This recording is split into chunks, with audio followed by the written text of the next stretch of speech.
So Toyotaru is about to create his own thing. No more Goku, no more Vegeta. Maybe there's references to Vegeta, Goku, Toriyama. Who knows? But he will come up with his own thing now, and that's a really big thing because that probably means that Dragon Ball Super finally and rightfully so dies. I mean, where to begin? Dragon Ball Super. Who really liked Dragon Ball Super? Let's begin with Trunks and Goten. Trunks and Goten somehow managed to look younger than in the last arc of Dragon Ball Z, the Buu arc. Like they have been stuck in a hyperbolic daycare or something. And then there's that thing where they reveal everything within the first 15 episodes. Here it is. All the universes are thrown at you. You're stuck now with all the universes. All of that. At least GT stayed in one galaxy. They left room to explore some lava planets and some new creatures they could fight. And sure, GT had its flaws, but at least it wasn't spinning at hyper speed with every hair color imaginable. No, in Dragon Ball Super, you just get all the universes and Zeno. It's like being handed 12 desserts at the same time and then be told that you have 5 minutes to consume them. You just get all that and Zeno. Zeno is the most powerful one, and you can't do anything about him because he can just sneeze you out of existence. So as a Dragon Ball fan, you know that this is the highest divinity that you can go to. So Goku, Vegeta, because there's just those two, no one cares about any of the other characters. So there's Goku and Vegeta, and they have somehow to get to that level of Zeno. So you know that there's a lot of power-ups in between, and you also know that it is just the highest. Also, you're kind of stuck because the last episode of Dragon Ball Z is supposed to be the last episode of Dragon Ball Super as well. So how do you connect this? There's just a limited time frame, and there's just so many power-ups that you can get until you reach Zeno. Let's get to the villains. Zamasu, he's just purely evil. He saw one alien race fight against each other and they were not very nice, but then he decides to eradicate all living beings because he saw one alien planet. He also wants to eradicate all living beings in the entire universe, like dolphins and babies and kitties and dogs and wiener dogs and whatnot. All these beautiful creatures, he just sees the bad and then he wants to eradicate everything else. This is just his motivation. Moro doesn't even get a motivation, he's just purely evil again. And the same with Zamasu, Goku Black, they're just evil because they're evil. And they lack some depth. You know, when Freezer was introduced, it took about 200 episodes until he moved a finger to act on his own. You know, when you look at Moro, he comes and he does basically everything himself. Same with Zamasu, he doesn't have an organization or something, he's just evil and he stands alone and it's all just like, there's no depth to it. Cell literally hosts a tournament because he is so bored. So he believes in the strength of himself. He's like a real David Goggins guy. He's like, it doesn't matter who comes, I am gonna win. I'm gonna be standing here and I'm gonna win. That was his confidence. Now that Zamasu didn't have that, he wanted to have it over with very quickly. And when you think about it, Zamasu had all the Super Dragon Balls and he could have eradicated all mortal beings across all of the universes, but instead he wished to look and feel like Goku. And that's how Goku Black came into the picture. I mean, he had a wish, he had the Super Dragon Balls, which can grant you any wish that you want, but still he wanted to look like Goku. Which is the joke. He's just stupid. You know, he's not gangster like Cell or Freezer. You know, Freezer's just sitting there like a boss, like a mafia boss with a cigar, and he just looks at everything. And then when he really has to, he then moves a finger. Cell, he's so bored that he literally hosts a tournament. In Dragon Ball Super, it seems like their solution to a strong opponent is just to go to the hyperbolic chamber and get stronger and get some power-ups.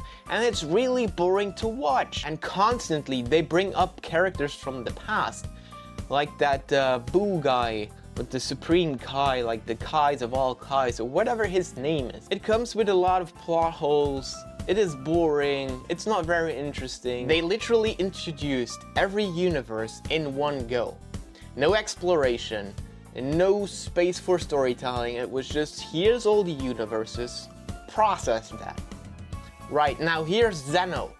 He can do everything. He's like a little kid. He's like, I am stronger than you times infinity.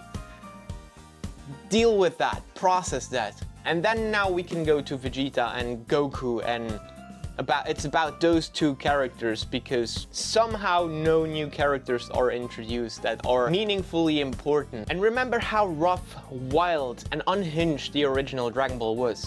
Dragon Ball Super just comes with a helmet that does not do anything.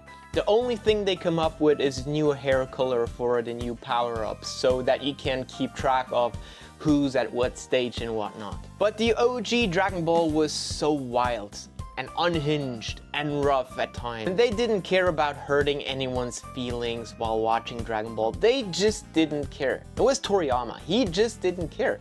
He would just implement the jokes that he wanted to introduce. Now, I can imagine that Toyotaru does not have that freedom, because he has an editor, and that editor has a boss. And now all of a sudden Toriyama is not the chief of the story anymore, so they can hugely influence what Toyotaru is writing and drawing. Even if Toriyama has done these guidelines, there would be a lot of things just different and not as colorful and smooth and nice, shiny looking blue hair, yellow hair, pink hair, white hair, ultra instinct. It would be rough, brutal, and cruel, like life is essentially, and not that baby bubble bath thing that they introduced in Dragon Ball Daima. The way they did in Dragon Ball Super, it's just too clean, it's not unhinged, it doesn't make fun. So let Dragon Ball Super sleep and let Toyotaru come up with his own stuff, his creative process, with Dragon Ball in the back of his mind, the OG Dragon Ball, the thing he grew up with, and just let him be. Just let him marinate all of that knowledge and the inspiration that ignited him to be an artist. Let that take over and let him create something that's beautiful. And I am certain that if you let him cook, if you let him all the tools in the kitchen, that he can come up with something that will be in the top 10 manga very, very soon, because everyone will watch what he is doing. And that would be perfect to just let Dragon Ball be Dragon Ball. Just let it be finished. Have an extension from the game, Xenoverse 2, Xenoverse, Sparking Zero. Let that be a thing in those what-ifs stories that they introduce into the game, and that is perfect, that is beautiful. Make some side stories, whole movies, do all of that, but let the main story, let it just be. Let it be the heart of Toriyama, because it really belonged to him. There's no one that can take his place, and you feel that in the story. It is just what it is. Let Toyotaru get all of that nostalgia that he has implanted in his head from the previous Dragon Ball and Naruto, whatever ignited his spirit to become an artist. Let that marinate in that genius head of his and come up with something creative. And I believe that Dragon Ball Super should just be a thing in our heads that is a parody of the OG Dragon Ball, and let it just hang there as a parody kind of thing of the OG Dragon Ball. So Toyotaru is like a chef that has been forced to do the same ramen noodles with slightly different colors over and over again. So that might be the end of Dragon Ball Super, like Yamcha tapping out in his sparring match. Do you agree with me that Dragon Ball Super is shit and that Toyotaru should step out of the shade of Toriyama and create his own manga that will be absolutely beautiful? Or do you think that he will mess up the new manga and create something that's even below Dragon Ball Super, because let's be honest, Dragon Ball Super is just so far below average, and if you do not agree with me on that, I don't know what's wrong with you, but probably, probably there's something very, very wrong with you.